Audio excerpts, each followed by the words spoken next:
Hello, hello, hello, Devil Dog Gamer here, and I'm bringing you my first episode of Marine Corps Mondays. Now, if this is your first time tuning into the channel, what I'm doing with Marine Corps Mondays is that's going to be my commentary where I talk about my time in the Marines, stories that happened to me, and whatnot. But I'm, Modern Warfare 3 coming out tonight, so I figured Modern Warfare 2 gameplay would be very fitting. So I'll probably be posting a lot of Modern Warfare 3 stuff. I'm going to try to split it evenly between Battlefield and this, and, Skyrim's coming out. Might pick up Saints Row. I don't know yet. We'll see. Anyways, so I joined the Marines 2005. I went to Parris Island, South Carolina as my basic training, which is a hell of its own, I should say. It's pretty much the worst possible place you can ever imagine, except, there's no burning pits of hell. So it was an experience, and when you first get to boot camp, what it is, it's 4 days of receiving, and you sit there for 4 days, fill out paperwork, don't get sleep, drug test, medical test, make sure everything's okay. At the end of the fourth day, that night, they take you to where your barracks is going to be, and then they end up putting you in, they let you stay the night there, and then the next day is when your drill instructors come in and whatnot, and boot camp's about 3 months long. It's a little over, I think. Yeah, it's like a week over. But so what a lot of people don't know is that when you first get to boot camp, everyone pretty much gets this thing called the recruit cough. Everybody gets sick because people are coming from all across the country, carrying all kinds of nasty germs. So everybody ends up getting sick. So I in receiving, go up to the unit, stay the night, and then the next morning, we all wake up, get online, and our receiving drill instructor's like, well, is anybody feeling sick or hurt or anything? And, wants to go down to the battalion aid station. So my nose was running and I was coughing. I figured, hell, I'll go down there. Maybe they'll give me like a Dayquil or something before we start this bullshit.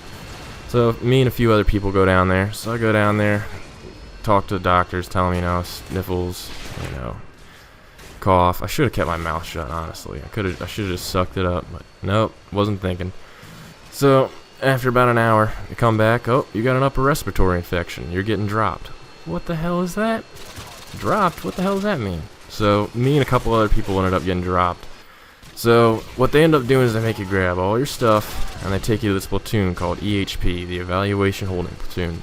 It's pretty much like normal boot camp without the PT and everything. You pretty much sit there, sick, trying to get better, getting hazed and messed with by drill instructors the whole time.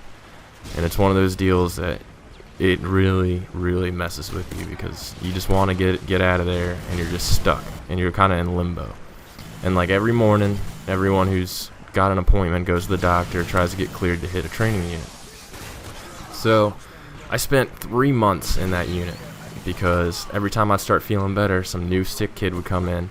And it was always the day before I had to go sit there and, do my checkups, get cleared. So they put him next to me, and then I get sick again and dropped again. So I was there for 3 months. I ended up meeting this kid, Morrissey. Me and him ended up following each other through every school and then ended up going into the same unit. Now, one of the things I'm going to mention about this evaluation holding platoon is a lot of the kids are there for a while. We had one kid there who was in there for 11 months. 11 months, almost a year in that one platoon, not even graduating boot camp. So there's a lot of kids that lose hope, and you get a lot of those kids who are just looking for a way out and realize, oh crap, I joined the Marines. I definitely did not want to do this. This was dumb. And you get those, and those don't reflect everybody in the Marines. There's a lot of people like me who knew what I was getting into, kind of deal, and wanted to do it, for the pride and everything. So we end up in boot camp. You have what you call fire watch, and that's every hour of the night.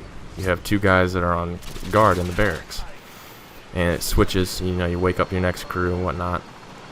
So this one particular night, and I know who these kids are. I'm not going to name them. I can go find them on Facebook, but I'm not going to do that. So this particular night, me and Morrissey are on fire watch, and these two kids had been trying everything already to get out. They just wanted to go home. They didn't want to have anything to do with the Marines. They were just shitheads, pretty much just shitheads through and through. So we were on fire watch. It's like 3 o'clock in the morning. So we're walking around the barracks, and then my buddy Morrissey flags me over to where the bathrooms are. He's like, hey, listen to this. and I'm hearing some noise in there. I'm like, what the hell is that? And it's like I couldn't quite put my finger on what it was. So we both walk in there, and, you know, it's not coming from the pisser area, and there's showers in the back. So we go into the showers in the back, turn the corner, and it's the worst thing I've ever seen in my entire life. I don't know how to put it without offending anybody, but it's these two shitheads, and they're sitting there poking each other in the butt. I swear to God, they're doing each other in the butt. And the looks on their faces, they were looking at us. They know we saw them. They're sitting there staring right at us. They didn't even stop. But it just looked like they were not enjoying it. They wanted us to say something, you know, stop it right there. But we just stood there in like disbelief, and then we just walked away. And me and Morrissey just started laughing about it. And I honestly, the messed up part about this whole thing is these kids wanted to get caught, and we didn't say a thing to anyone. We didn't go tell a drill instructor. We didn't tell anybody else in that platoon. We didn't tell anybody for a while. It was just kind of a joke between us. And it's like, to those kids go to that level to actually get kicked out because they hate it so much, that is ridiculous. I mean, that's sad. It was just the craziest thing I've ever seen. These two kids in the shower. It was ridiculous. And that's the only kind of experience with any sort of gay loving I've ever seen in the Marines. And, you know, with this whole don't ask, don't tell thing, people are going to probably take a lot of hate to this, but, you know, the Marines is a place for men. I got to say that. For men, you know, my personal opinion about it. But it was just really crazy to see these kids go to that length to get kicked out of the Marines. You know, I've seen some pretty crazy things. We had another kid who joined our unit, and there's a lot of hazing. There's a lot of hazing in the Marines.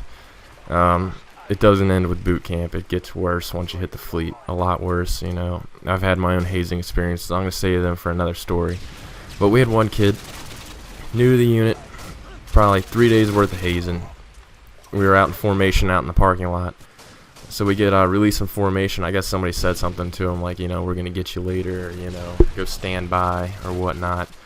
So he walks up to the back of a random car, puts his right hand down on the car, pops out his knife, and just lobs off his trigger finger. I swear to God, just lobs it off. Doesn't make a sound. Doesn't make a sound at all. Just lobs his trigger finger off and stands there. Our gunny comes up, tackles him, takes a knife. Doc comes up, grabs the finger, and the funny thing was, we're only a block away from the Naval Hospital. Only a block away. So they end up taking him over there, icing it up. A couple months later, he comes back, full use to his finger, same unit. Everybody got put in headquarters, so he wasn't a war fighter at that point. But, you know, the military's not a place for everybody. And, you know, there were times when I was in boot camp where I was like, wow, I really, you know, I should have gone to college. I shouldn't have been doing this. This is ridiculous. It really pushes you to your limits, and it's not a physical task. It's not physical based. It's mental, you know. You push yourself as far as you possibly can go, and then you push yourself further, you know. So I'm going to be bringing more stories, Marine Corps stuff. I got a ton of them. Yeah, that was a nice little quad Predator missile to finish that off, right? But I have a lot more stories. They get crazier as they go. You know, just make sure you like and subscribe my videos for more Marine Corps moto stuff. All right, thanks, guys.